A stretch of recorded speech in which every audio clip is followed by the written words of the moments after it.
자, 성경을 읽다 보면 누구나 한 번쯤, 어, 이거 좀 너무한 거 아니야?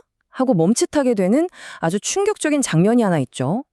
바로 마가복음 2장에 나오는 지붕을 뚫고 친구를 내려보낸 중풍병자 이야기인데요. 이른바 거룩한 기물파손이라는 이 흥미진진한 딜레마의 진짜 의미를 오늘 저와 함께 깊이 파헤쳐 보시죠. 솔직히 현대적인 관점에서 이 사건을 딱 놓고 한번 생각해 볼까요?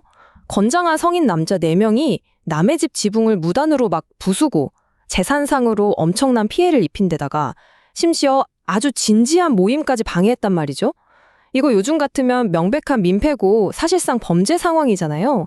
그런데 참 이상하게도 예수님은 이들을 경찰에 신고하거나 꾸짖기는커녕 오히려 그들의 믿음을 칭찬하십니다. 여기서 우리는 거대한 윤리적 딜레마에 딱 부딪히게 되죠. 아니, 남에게 뻔히 피해를 주는 행위가 과연 거룩하다고 포장될 수 있는 걸까요? 이 딜레마를 제대로 풀려면 우리는 먼저 이 범죄 현장을 아주 꼼꼼하게 다시 조사해 봐야 합니다. 사실 우리가 이 본문을 읽을 때 흔히 저지르는 실수가 하나 있거든요. 바로 21세기를 살아가는 우리의 시각으로 1세기에 벌어진 사건을 판단한다는 거예요. 그래서 당시 1세기 유대 지역 집주인의 관점에서 실제 피해 규모가 과연 어느 정도였는지 상황을 정확히 파악하는 게 우선입니다. 현대식 건물하고 1세기 건물을 싹 대조해보면요. 여기서 정말 흥미로운 사실을 하나 발견할 수 있습니다. 만약 누군가 우리 집 지붕, 그러니까 요즘의 튼튼한 콘크리트 지붕을 뚫었다고 생각해보세요. 그건 집을 아예 영구적으로 파괴하는 거잖아요. 복구하기도 진짜 엄청나게 힘들고요.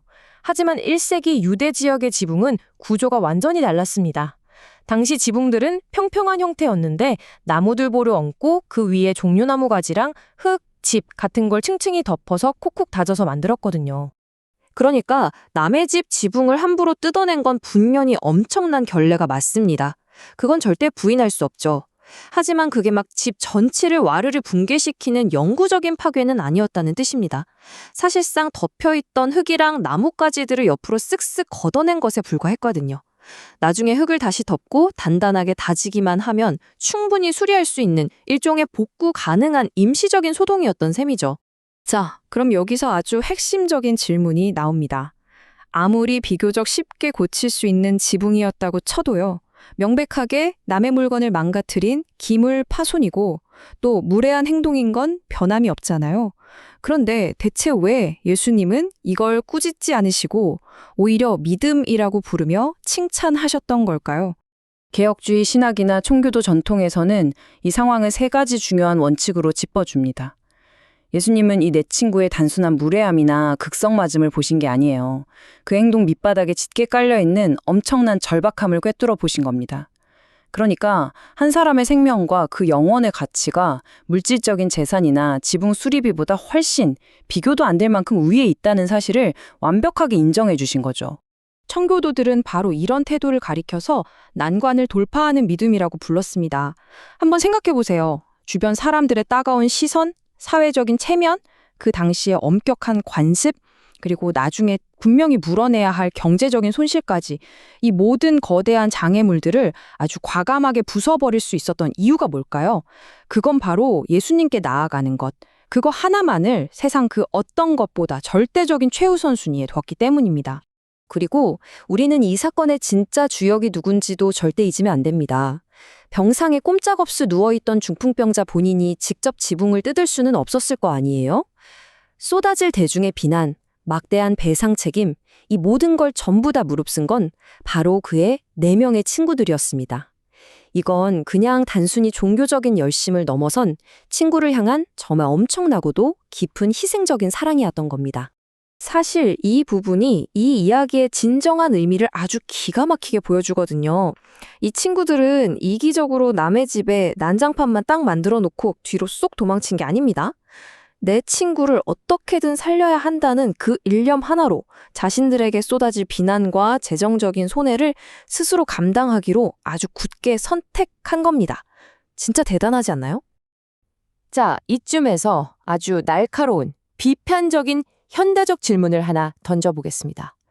이 이야기가 오늘날 우리에게 이른바 종교적인 목적이나 선한 의도를 위해서라면 사회적인 에티켓은 좀 무시해도 되고 타인에게 함부로 민폐를 끼쳐도 다 용서받을 수 있다는 그런 프리패스 면죄부를 주는 걸까요? 내 목적이 선하고 내 믿음이 좋으니까 다른 사람들에게 이 정도 피해를 주는 건 괜찮아 라고 스스로 합리화하는 것. 이거야말로 이 본문을 아주 위험하게 오해하고 텍스트를 철저히 오용하는 겁니다. 성경은 결코 타인을 향한 무례함이나 이기적인 행동을 신앙이라는 이름으로 정당화하지 않거든요. 오히려 진정한 신앙은 절대 무책임하지 않습니다. 우리 구약 성경 레위기에 나오는 속건제 정신을 한번 떠올려 보시죠. 타인의 재산이나 권리에 어떤 식으로든 피해를 입혔다면 반드시 먼저 찾아가서 사과하고 그에 합당한 물질적 배상을 정확하게 해야 한다는 게 성경의 아주 명확한 지침입니다. 진짜 믿음은 엄청난 사회적 책임감을 동반한다는 뜻이죠. 자, 이제 우리 지붕이 뚫린 그 억울한 집주인의 입장에서 한번 상상해 볼까요? 이 4명의 신실한 친구들은 예수님의 치유 기적이 딱 끝난 다음에 절대 모른 척하고 뒤로 숨지 않았을 겁니다. 분명히 모임이 파한 후에 주인을 다시 찾아가서 고개 숙여 진심으로 사과했겠죠. 그리고 자신들의 비용과 노동력을 들여서 지붕을 예전보다 훨씬 더 튼튼하게 수리해주면서 자신들의 그 놀라운 믿음을 책임 있는 행동으로 끝까지 증명해냈을 겁니다. 결국 이 사건이 우리에게 말해주는 진짜 본질은 이겁니다. 예수님이 그 아수라장 속에서 주목하신 건 바닥에 떨어진 흙먼지나 뻥 뚫린 지붕의 파편이 아니었어요. 그분은 친구들이 보여준 그 절박하고 이타적인 사랑, 그리고 오직 예수님만이 내 친구의 이 문제를 해결할 수 있다는 그야말로 흔들림 없는 전적인 확신, 바로 그걸 보셨던 겁니다. 동시에 우리는 이 역사적 순간이 얼마나 특수했는지 절대 간과해서는 안 됩니다. 성육신하신 하나님, 즉 예수님이 바로 내 눈앞에 우리 동네 거실에 앉아 계신 상황이었잖아요. 이건 그냥 평범한 일상의 에피소드가 아니라 그 단 한 번뿐인 구원의 기회를 절대 놓치지 않기 위해 무엇이든 해야만 했던, 두 번 다시 반복될 수 없는 아주 절박하고도 독특한 순간이었음을 인정해야 합니다. 그렇다면 오늘날에 살아가는 우리가 이 이야기에서 얻어가야 할 실질적인 교훈은 뭘까요?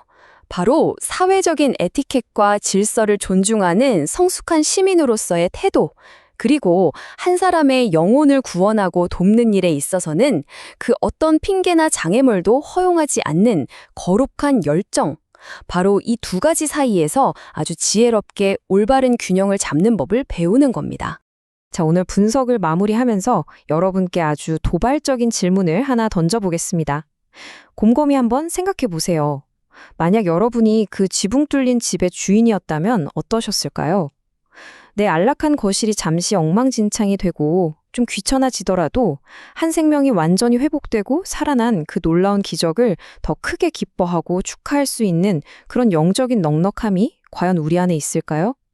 오늘 이 질문을 마음에 깊이 품어보시길 바라면서 이번 분석은 여기서 마치겠습니다.